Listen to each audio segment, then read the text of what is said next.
All right, hey guys, welcome to Friday Night Bible Study as we go through the book of Romans verse by verse. And we are in chapter 1, and we're not rushing through Romans. We are, um, let me see, what thing up here. Um, the I love studying the letters. And again, I know I kind of overhype because I actually literally, whatever book I'm in, I get in it and all of it is good because all of the Word of God is good. Um, Even the genealogies. Um, I'm not going to say that I get oftentimes thrilled, but sometimes you will get a nugget of truth about something in the genealogies. Okay, but Romans, Paul's letter to Romans. Remember, he did not start this church. I don't know exactly what his connection to the church is. Um, and he, um, and it could have been through a friend. For example, Colossians uh, was through a friend. He didn't start the church of Colossians. He was actually writing a letter, and I think it is Epaphras, if I'm not mistaken, who might have been some kind of way either started the church, pastoring the church, and certainly connected to the church. So, so it is with Romans. Paul did not start Romans, and one of the reasons why he wrote the letter of Romans was, and you're going to see this kind of throughout Romans. We're going to see in the beginning and especially towards the end, where he's assuring them that he's not dodging them. He's actually assuring them. He says, look, I know I kind of said I was going to come and see you guys, but some period of time had elapsed and he had not shown up. And it seems like they were kind of like, what's up, Paul? Are you just don't want to come and see us? So in the first chapter, he starts off by saying that, and this is where we are. Let me just jump into it. He starts off, uh, okay, by saying that I plan to come to you guys.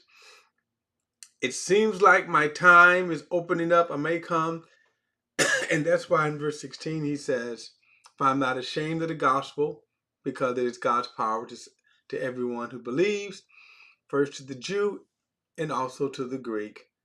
For in it God's righteousness is revealed from faith to faith, just as it is written, the righteous shall live by faith." So this is why, in other words, he's making this statement here, actually saying to them that I'm not I I I have no problems coming to see you guys. I want to come and visit you guys. Why? Because every time I get to share the gospel, it is God's power to salvate. It is God's power for salvation to everyone who believes.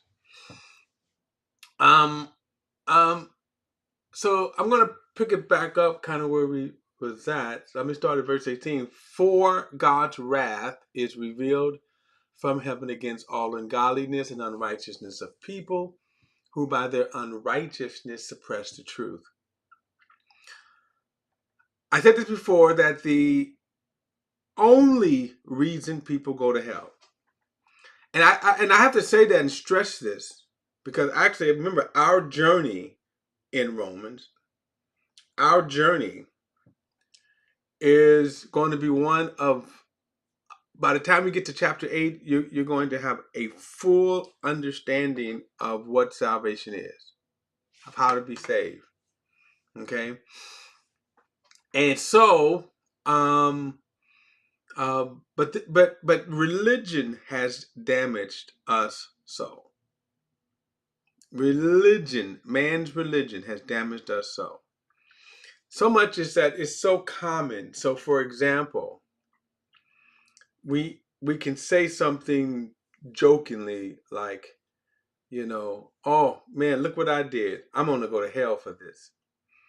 And I say that because in the subconsciousness of people, it's been so drummed into people that they think they're going to hell because of bad actions. And then in reality, it's not the bad actions, it's your rejection of the truth. Rejecting God's way. That's why you're going to hell, rejecting the gospel. Now, verse 9 says, since what can be known about God is evident among them, because God has shown it to them. For his invisible attributes, that is, his eternal power and divine nature, has been clearly seen since the creation of the world, being understood through what he has made. And again, this is a powerful verse, and we've been kind of on this here, that we've been, I did go to the kind of argument that you see people making about why they don't believe. And even now, what is known with what you see, hear from people, what is called deconstructing from Christianity, the deconstruction movement, I think it's called. And the idea is that people are coming to an enlightenment, and so they are deconstructing from Christianity. Now, in a lot of cases, what they are really deconstructing from is the religion of Christianity. They are deconstructing from religious institutions, religious dogma. Okay, so that's in a sense what they are deconstructing from. That they're not deconstructing. Well, I'm going to circle back around to God in a moment, but in their minds, they are saying, I am leaving Christianity. Now, in some cases, they may say they're leaving God, but in reality, they're leaving, the upbringings of religion. And of course, in America, Christianity is the dominant religion. So so all of the concepts, that they've been taught through religion. And you will note, I'm not saying the Bible. I'm saying through religion. And this is not really the first time. Let's go back to the 18th century. Do you just kind of think about a lot of with the age of the industrial age, the dawning of the industrial age. Okay, the dawning of the industrial age. This period of time gave birth to a lot of deconstructing, some in a good way, and then, well, all of it was in a bad way. Let me just correct myself. But in different ways, I'll say it that way. So, for example, you have the birth of a lot of these movements, such as, but not limited to, Jehovah's Witness, Mormonism, I think Christian Science.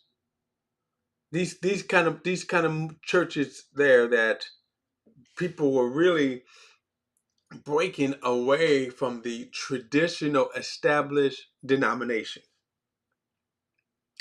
One of the greatest movements, of course, was Darwinism, that again kind of broke away from religion. That Darwinism, and this is kind of what we've been dealing with here with Paul's passage. Paul's passage was the idea that creation came about through natural processes. Okay? And let me acknowledge that I am not a scientist, that I'm not coming at this from a scientific perspective, but it's one of a person of faith. So I disagree with the conclusions of Darwinism based upon the biblical story. But I think from logic, Darwinism, and then ultimately what grew out of Darwinism, the kind of the science. I'm not saying science started with Darwinism, but it certainly was kind of engrafted because, and I personally believe, through this method of deduction, you can eliminate God.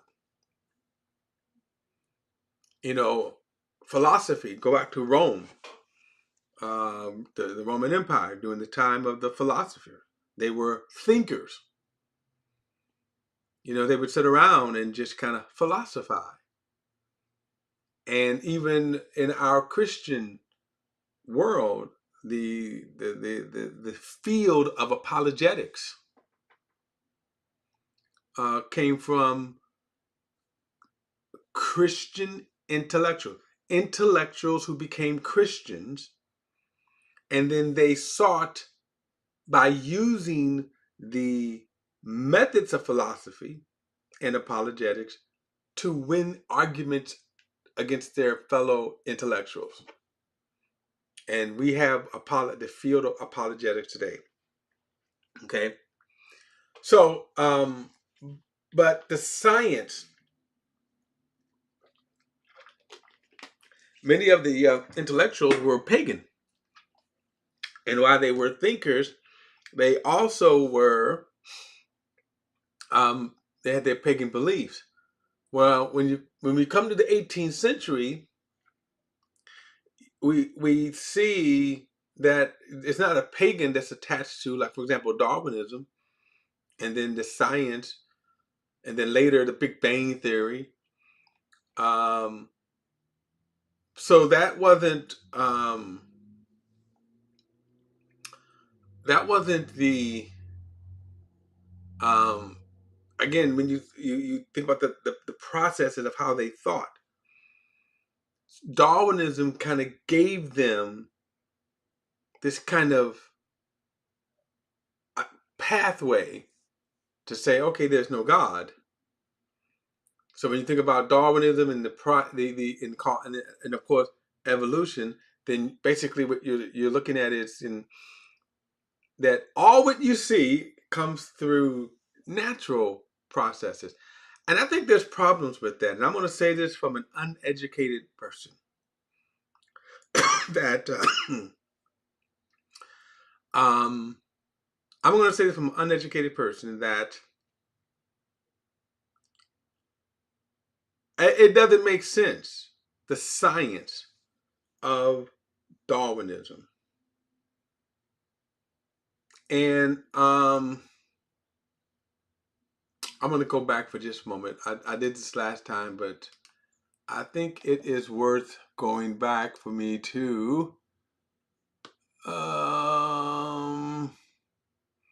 find some of my slides here. I'm going to see if I can see. Oh, here's some of it. Let's see. Now, I often say this.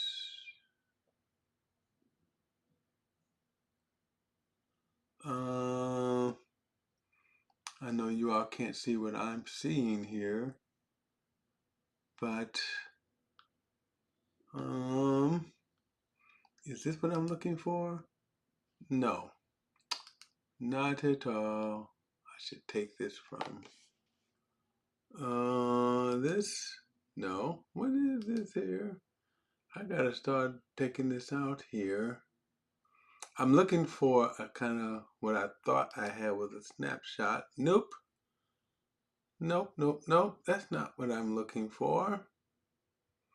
Well, let me go back to, see, and I'm going to find it after I come out of here. Oh, I know why, but I'll use this picture here. Okay. I'll use this picture. This is, again, kind of a artist's rendition of what you would call evolution, the Big Bang theory, that all of what we see started with a bang. Okay, all of what we see started with a bang. To me, the illogical of it is that if you look to the extreme left, then you see there's nothing, right? There's nothing. So my question always is, where did even the elements that form the products of combustion for this Big Bang? In other words, you would have to have a starting point. Now, our Bible tells us in the beginning, God created the heavens and the earth. So God created. Our starting point is God, the creator. So if you say we're going to deny the existence of God and say let's rely solely on science, and that all that we see of creation with our eyes came from natural processes. So now the natural processes is it starts with a bang, an explosion. But of course, where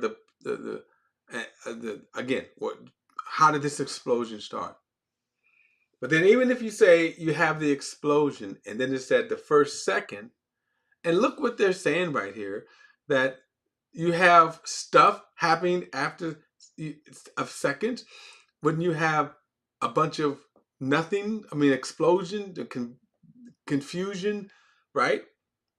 In other words, if you explode a stick of dynamite, what do you see a second later? Watch this, the first second. What do you see? Then it says after 3. Now get this, and this, I don't know if this is a good picture of it or even a good representation. After 3 minutes, you already say from an explosion. And I'm just kind of picking at the knowledge of it. After 3 minutes, they're saying, look, you already got formation of order. So from absolute chaos, what they're telling us is that you have absolute order. And then it just starts forming until you get to this, our planet, which is filled with billions of species, mankind included. And a complete solar, how does this form? Now, this is what they don't tell you, how this is formed, okay?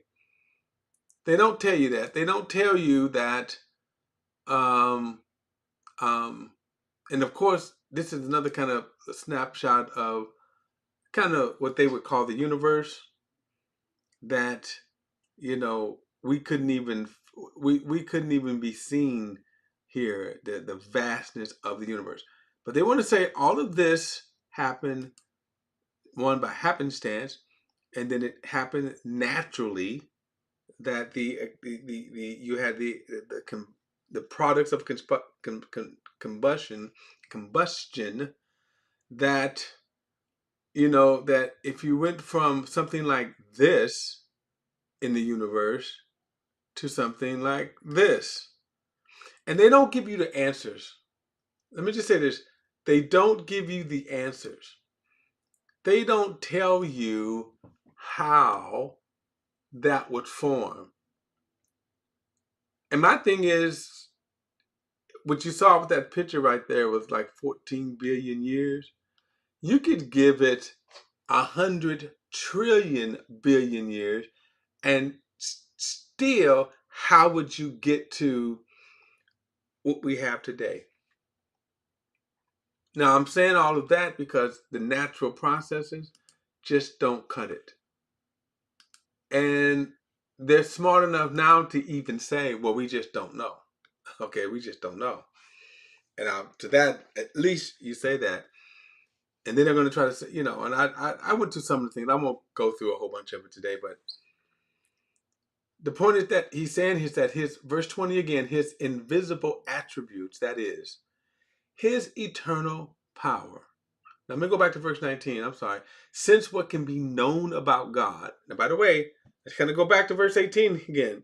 For the wrath of God is revealed against all ungodliness and unrighteousness of men who by their unrighteousness suppress the truth. And then he says, so what can be known about God is evident in them. Okay? I'm sorry, it's evident among them because God has shown it to them. His invisible attributes, that is, his eternal power and divine nature, have been clearly seen since the creation of the world.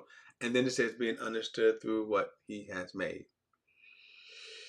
See, I'm going to say if you take away the hardness of the heart, that you really cannot look at the universe and say nothing created this.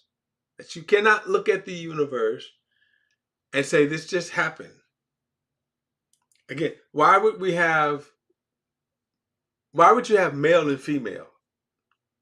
Remember last week I showed you the little amoeba that they said that 4 billion years ago, that from that little amoeba that doesn't have anything, out came male and female. Right? I mean, you stop and you think about if, and this is hypothetically, only hypothetically. Hypothetically, if you take a big rock, I don't know, let's say 10 miles in diameter, and you set up this huge hill from coast to coast, from New York all the way to San Francisco.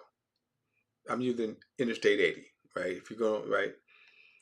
But you set up so many high mile, one big thing, one hill, right? Let me come out of this so y'all can see what I'm doing here. So let's say you had this big gigantic hill, right? Okay, you had a big gigantic hill, right? And you put this big 10 mile diameter rock, and it's not a sphere, but it's just a big rock, and you let gravity, and again, but if you had you just push that rock and it starts to, by gravity, go down this big giant hill. Okay, this big giant hill. Again, I'm hypothetically, and it keeps going, it keeps going, it keeps going until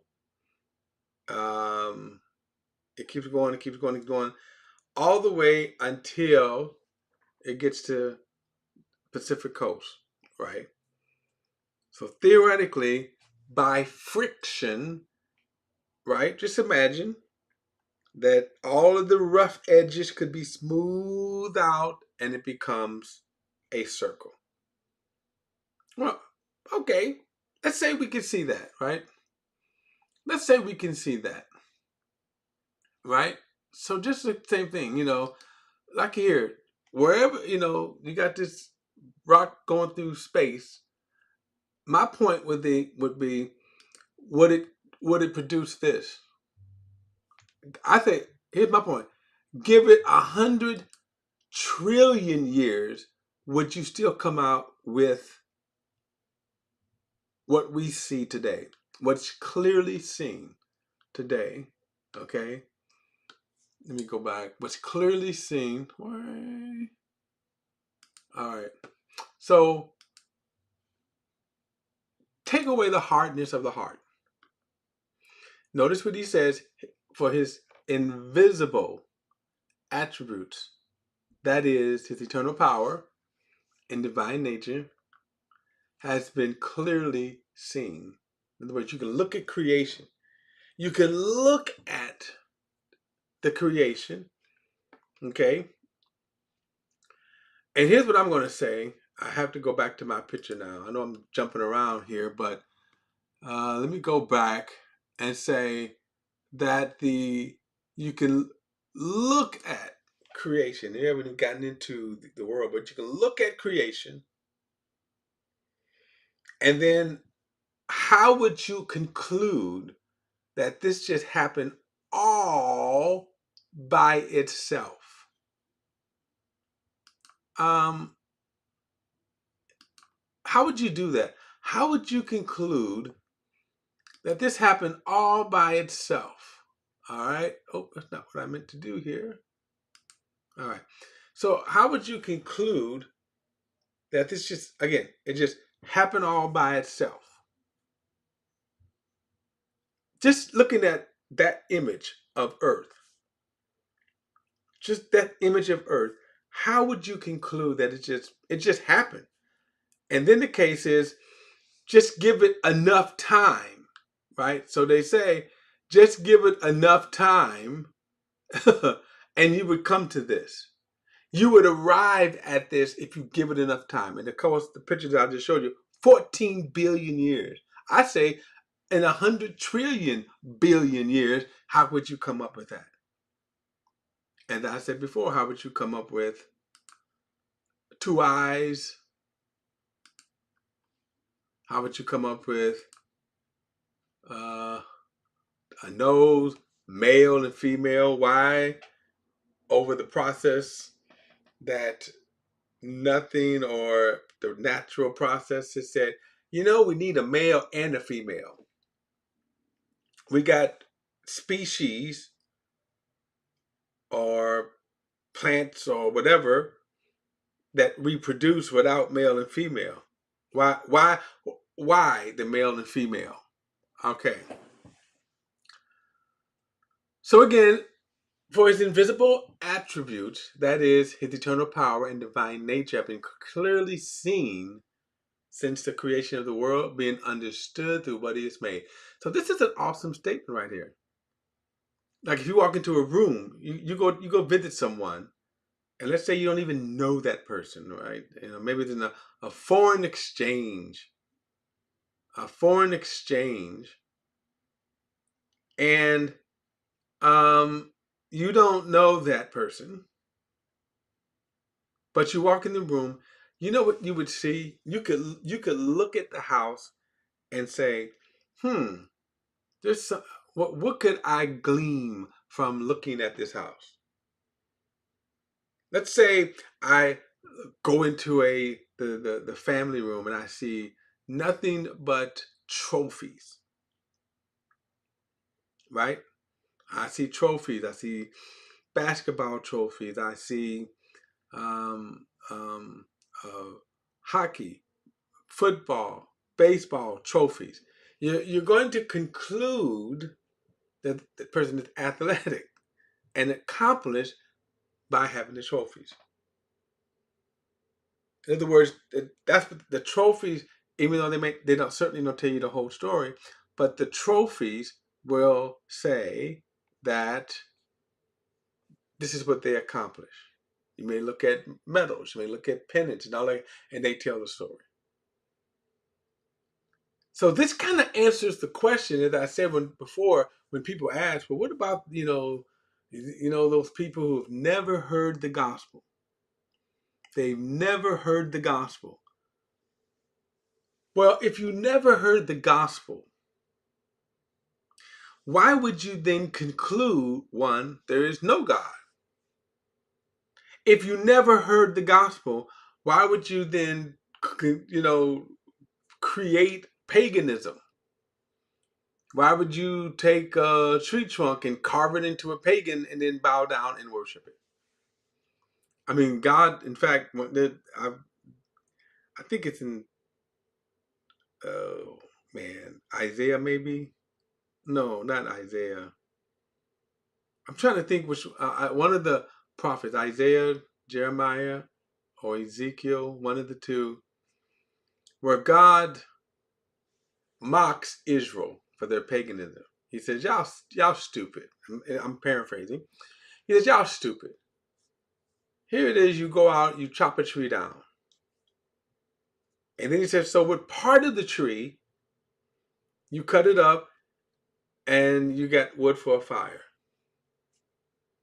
Right? You warm yourself. You make food with the wood from that. And the other part of the tree, you build a house. And he says, and then with the other part of the tree, you create a carved image, and then you bow down and you worship the image and says, you created me. God says, you're stupid. So that's the point. In other words, if you're looking at the creation, then why are you making up a religion, a pagan religion? And so Paul is telling us here, the creation of the world is clearly understood by what he made. And that's kind of the first step. Again, even if you don't know anything, even if you didn't have a missionary that came, you could say something about this, something, right?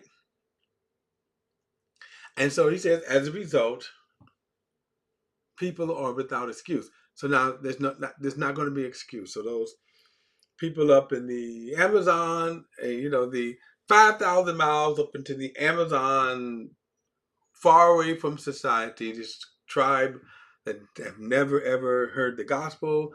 They are away from social media and they're just living their life peacefully. But why would there be trace of paganism? Why would that be the conclusion?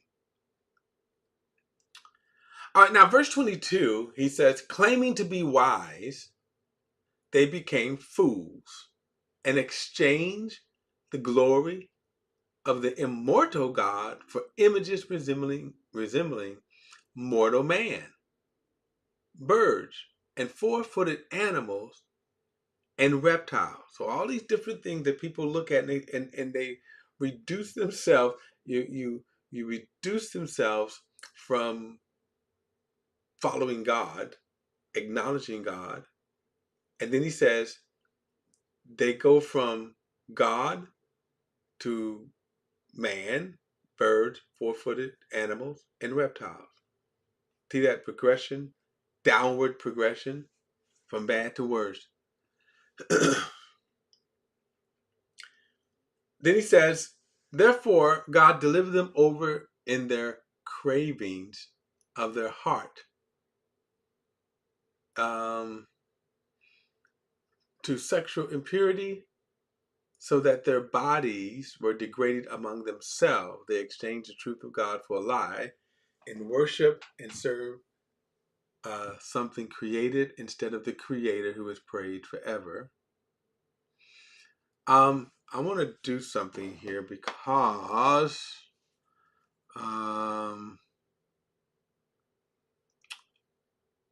I'm reading from the Holman Christian Standard Bible, and sometimes when I am reading from the Holman Christian Standard Bible, I come across something that I'm going to show it to. Hold on, let me find it here.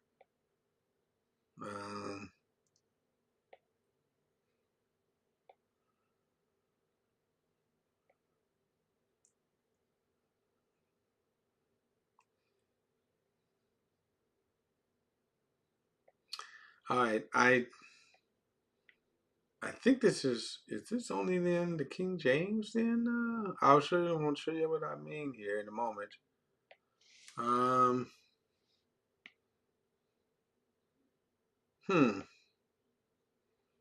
New King James didn't have it. Let's see if this is here. Well, I'm looking for the word reprobate, but I think I may have to go to the King James. I want to just kind of show you. So the lie, really gotta get the passions. Okay. This is not what I'm looking for here. Now, for years, I read the King James Bible, okay? And so that's why I'm looking for this word, because I actually want to explain this word here. If Because I know it's here, it's just got to be. Uh, Here we go. Let's King James version. What really?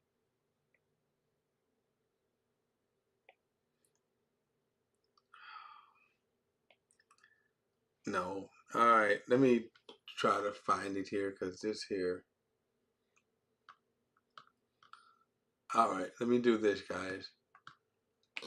I'll bring you in on what I'm trying to find here, because this is giving me a lot of headache here.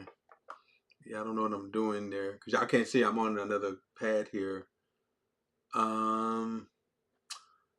I'm going to find this word because I want you to see what exactly I am looking at. So let me go to the King James. King James, where you at? Here we go. All right, here we go. King James, and then let's go to Romans. Let me see if I can find it here.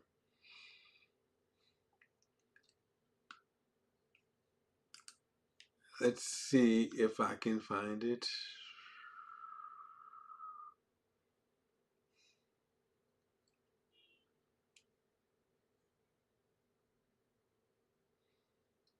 No, I can't find my word here.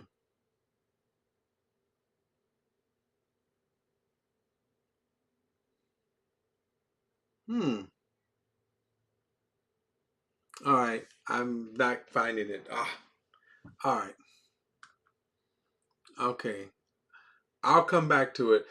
The word I was looking for was reprobate, and I thought it was here, and certainly in the King James, the old King James, that I thought it was a reprobate. But all right, I'm gonna use this here. All right, let's go back to it. So let me go back before I come to this, because and the reason why I wanted to say, I wanted to explain, and I wanted to see what the difference in how a reprobate mind versus what the words that they're using. But I'll come back to it. All right, I'm taking too much time on this. All right, so again, for though they knew God, they did not glorify Him as God or show gratitude. Now, this is an interesting statement when he says, for though they knew God, they did not glorify Him as God. So, if I'm understanding Paul correctly, so who is he talking about, right? Who is he talking about? Um, and then let's go back to here that he's talking about people who suppress the truth. So understand that they suppress the truth, meaning they reject it, they block it out, right? Almost like, no, right? They block it out. And now he's saying that though they knew God, okay, that though they knew God, they did not glorify Him as God or show gratitude. So this would be this suppressing the truth. Instead, their thinking became nonsense, and their senseless minds were darkened. Okay, you know, let me. I can illustrate this. If, as you can see, this around here. If I shut off the light, right? If I shut off the light, what do I have? Darkness, right? I have darkness. All right. If I shut off the light, I have darkness. So, in a sense, that's what he's saying, is that when you reject God, then where else do you go? If you reject God, if you reject truth, right, where else do you go?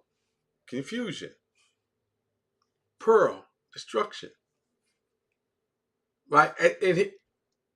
Think about something that is as simple that you're driving down the street right? And somebody stop and go, hey, don't go that way. Don't go that way because the road cuts off. It's broken off. The storms came and washed the road away. Okay, so the guy's giving you some truth. And if you suppress that truth, if you block it away, what do you have? You have darkness. You have foolishness. So now you drive on and then you drive off a cliff. Okay? So those who suppress the truth, then what do you have? You don't you you have confusion now. And so here Paul is building up a case that we're going to come to. I'm not going to get into it in this study here. But what happens to the what happens to people when they suppress the truth? For though they for though they for though they knew God, they did not glorify him as God or show gratitude. So in other words, remember God has clearly shown his divine attributes. What God, his nature is clearly shown, it's displayed in the creation. But they reject that. So he said, instead their thinking become nonsense and their senseless minds were darkened. So now again, because again, if you shut the light off, you have darkness. So now he says, claiming to be wise, they became fools and exchanged the glory of the immortal God for the image resembling mortal man, birds, four-footed animals, and then reptiles. So and of course during Paul's time, as I said, this was you even during this time. For example, the city of Athens were very kind of what's called intellectual centers, but they were still dark. And even though they would philosophize, they would sit around and talk philosophy shop, they still were pagan. And this is what Paul kind of is addressing, that you exchange the glory of God for image. And I remember I was kind of responding to on another video, a guy who was talking about this was an atheist, and it was a black atheist, and he was saying, the black atheist, he was quoting people that says, well, hip hop, in the kind of hip hop world, they say, instead of saying they believe in God, they said they are God, right? And I'm not going to go into it because I'd butcher it. But this is the kind of nonsense that, again, Paul is saying right here. You think about all of the kind of philosophy and thoughts that people come up with, who then what push away God, push away the Bible, claiming to be wise, they became fools. Now, in our culture, we don't necessarily see a lot of paganism. I think it shows up in different forms. In other words, we're not going to chop a tree down, put a carved image, and say, and do a dance around it.